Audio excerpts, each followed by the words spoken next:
الحمد لله على إحسانه والشكر له على توفيقه وامتنانه وأشهد أن لا إله إلا الله وحده لا شريك له تعظيما لشأنه وأشهد أن محمدا عبده ورسوله الداعي إلى رضوانه صلى الله عليه وعلى آله وأصحابه.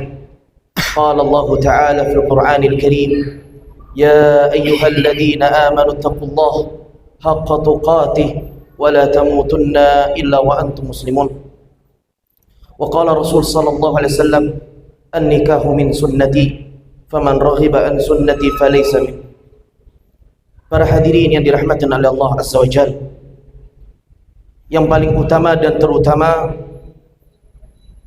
dan juga sang mempelai yang berbahagia, kita bersyukur atas segala limpah nikmat Allah Azza wa Jalla dan anugerah yang telah Allah berikan kepada kita yang tidak terhingga. Di antara rahmat dan kasih sayang Allah kepada kita, Allah memberikan kita kesempatan untuk memenuhi panggilan undangan dari saudara kita sesama muslim. Hakul muslim 'alal muslim wa idza da'aka fa'ajib. Jika ia mengundangmu maka penuhilah. Al-Imam Ibnu Hajar Al-Asqalani mengatakan hukumnya fardu ain, perkara panggilan undangan dari seorang muslim berkaitan dengan akdun nikah.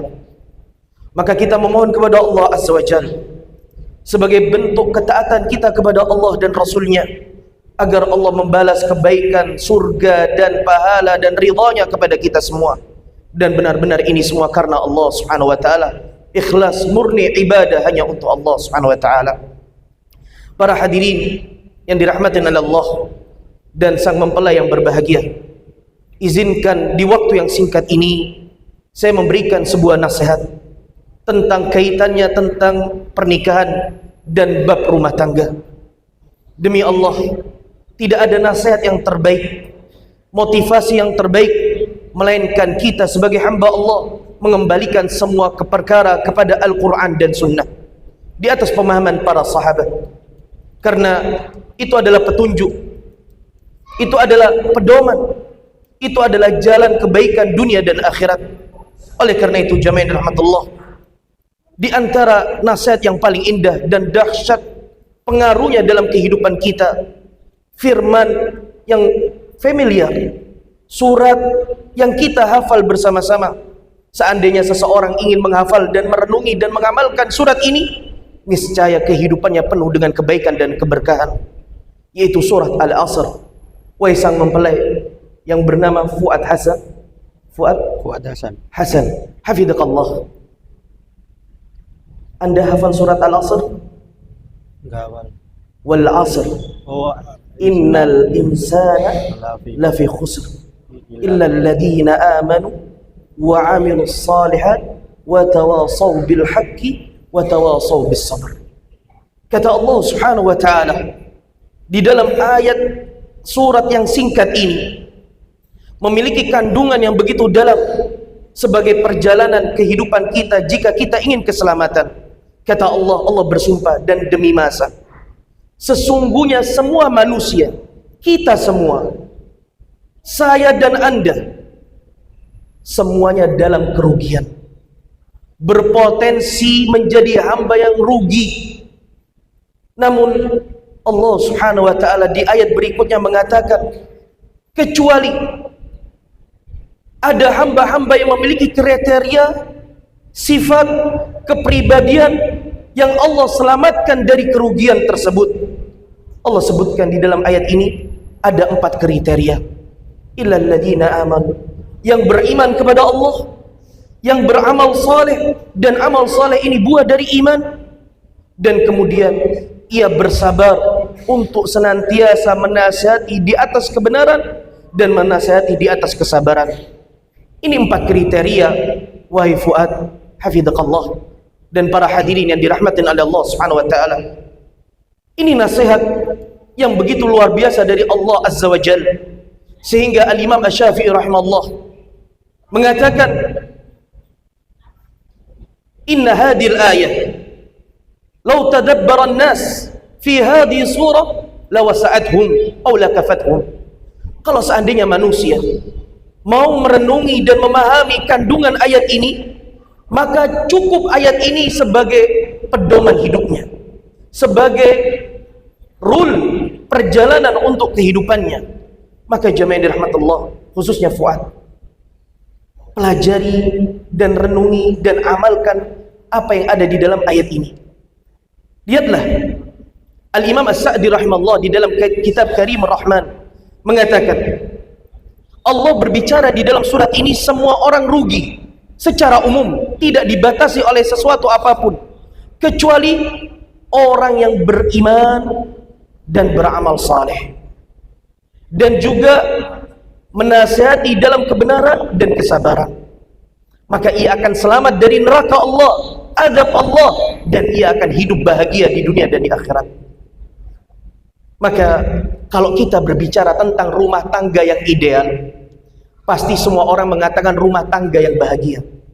Maka rumah tangga yang bahagia yang bisa mengamalkan surat ini, yaitu dia beriman kepada Allah, bertakwa kepada Allah, dan ia beramal saleh sebagai bentuk keimanan kepada Allah.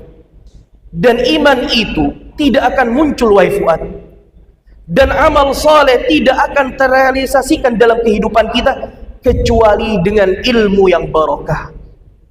Ilmu yang barakah itu apa? Yaitu ilmu yang ia belajar mengenal Allah, mengenal Rasul, mengenal agama Islam beserta dalil hukum-hukumnya. Itulah ilmu yang barakah dan berbuah amalan dan iman. Oleh karena itu wahai Fuad, talabul ilmi fariidatun ala kulli muslim. Belajar ilmu agama itu wajib untuk setiap muslim. Karena Imam Ahmad telah mengatakan, kebutuhan kita terhadap ilmu agama melebihi kebutuhan kita terhadap makanan. Fuad, kalau makan sehari berapa kali? 2 atau 3. 2 atau 3. Tapi ilmu kita butuhkan setiap nafas kita. Setiap kita bangun tidur sampai tidur lagi, kita butuh ilmu. Bagaimana dengan ibadah yang namanya pernikahan? Butuh ilmu wahai Fuad. Oleh karena itu, Allah membenci orang-orang kafir. Allah melaknat orang-orang kafir. Karena apa sifatnya? Mereka enggak ngerti tentang akhirat. Mereka enggak mengenal Allah Azza wa Jal. Mereka tidak percaya dengan perkara-perkara gaib. Sehingga Allah mengatakan orang-orang kafir ya'lamuna zahiran minal hayatid dunya wa hum 'anil akhirati hum ghafilun. Mereka hanya ngerti urusan dunia, faham, pintar dalam urusan dunia, tapi urusan akhirat mereka jahil. Maka kita seorang muslim gak pantas gak mengenal Allah, gak pantas gak mengenal Rasulullah, gak pantas gak mengenal istri-istri Rasulullah SAW. Bagaimana dalam membina rumah tangga? Oleh karena itu, jika engkau benar-benar beriman dan mampu untuk beramal saleh, niscaya engkau akan menjadi pemimpin harapan umat, pemimpin dambaan rumah tangga. Engkau akan bertakwa kepada Allah. Engkau tidak akan menyakiti istrimu. Engkau tidak akan menghinakan istrimu. Engkau akan menjaga istrimu sebagai amanat dari Allah Subhanahu wa taala, dan engkau tidak akan berbuat zalim. Karena apa? Karena ilmu yang barakah. Karena rasa takut kepada Allah Subhanahu wa taala. Oleh karena itu, jika engkau ingin bahagia, wahai sang mempelai laki-laki maupun perempuan, yakinilah kebahagiaan itu hanya dengan iman dan amal saleh. Karena Allah Subhanahu wa taala mengatakan, "Man 'amila salihan min dzakarin aw unsa falanuhyiyannahu hayatan thayyibah." Barang siapa yang beramal saleh, laki-laki maupun perempuan, dan ia beriman kepada Allah, maka Allah akan berikan kehidupan yang bahagia. Mas Fuad dan sang calon istri Fuad, siapa nama istri? Siti Hajar. Dan wahai calon istri Fuad yang bernama Siti Hajar, kalau anda membangun rumah tangga dengan kemaksiatan kepada Allah, demi Allah anda nggak bakal bahagia. Karena maksiat hanya mendatangkan kesenangan, dan kesenangan tidaklah mendapatkan kebahagiaan. Orang berzina senang, orang minum khamar senang, orang judi senang, orang bermaksiat di dunia ini senang. Tapi bahagia, demi Allah, Allah tidak berikan kebahagiaan. Karena kebahagiaan hanya ada di dalam hati, dan Allah berikan hanya kepada orang-orang yang beriman dan beramal saleh. Maka Fuad, berkomitmenlah bersama istri anda. Yuk deh, wahai sayang, kita sama-sama membangun rumah tangga ini di atas ketaatan kepada Allah, mentauhidkan Allah, menghidupkan sunnah-sunnah Nabi SAW. Jangan sekali-kali kita mencari ridha manusia, mendatangkan murka Allah Subhanahu wa ta'ala. Yang terakhir, wahai Fuad, yaitu berakhlaklah dengan akhlak yang mulia. Wahai istri Siti Hajar, berakhlaklah sebagaimana akhlak istri-istri Rasulullah SAW. Karena sebaik-baik majlis dan hamba yang dicintai oleh Rasulullah SAW, umat yang paling dicintai oleh Rasulullah SAW, ahsanuhum khuluqa, sebaik-baik akhlak. Dan kata Rasulullah, khairukum khairukum li ahli, sebaik-baik kalian yang baik untuk keluarganya. Wahai Fuad, jaga keluarga Anda. Jangan hanya mensejahterakan urusan dunia. Ingat, kalau hanya ngasih makan, ngasih minum, kata Buya Hamka, kera di hutan juga ngasih makan minum keluarganya. Kalau hanya kerja dan kerja, apa kata Buya Hamka? Kerbau di sawah juga kerja.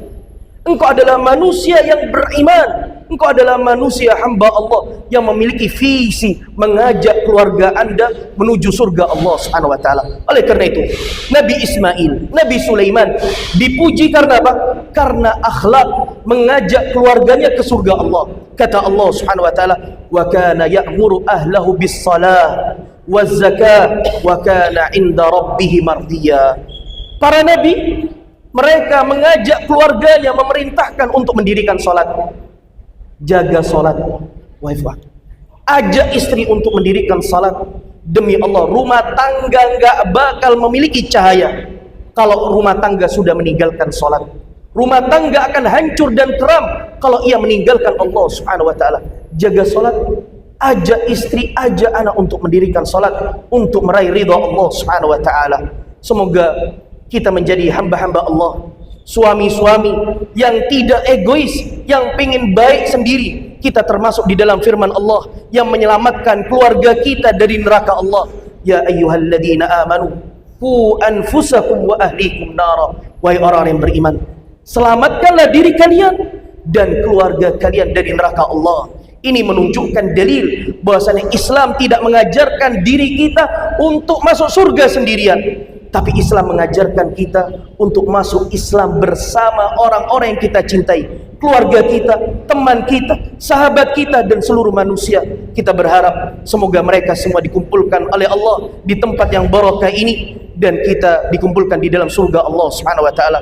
Semoga keluarga Anda, wahai Fuad, dan keluarga kita semua diberikan bimbingan oleh Allah untuk senantiasa dalam kebaikan dan ketaatan, dan Allah berikan kehidupan yang sakinah, mawaddah warahmah, dan Allah memberikan anak keturunan saleh dan salihin. Barakallahu fikum wa jazakumullahu khairan. Walhamdulillahi rabbil alamin.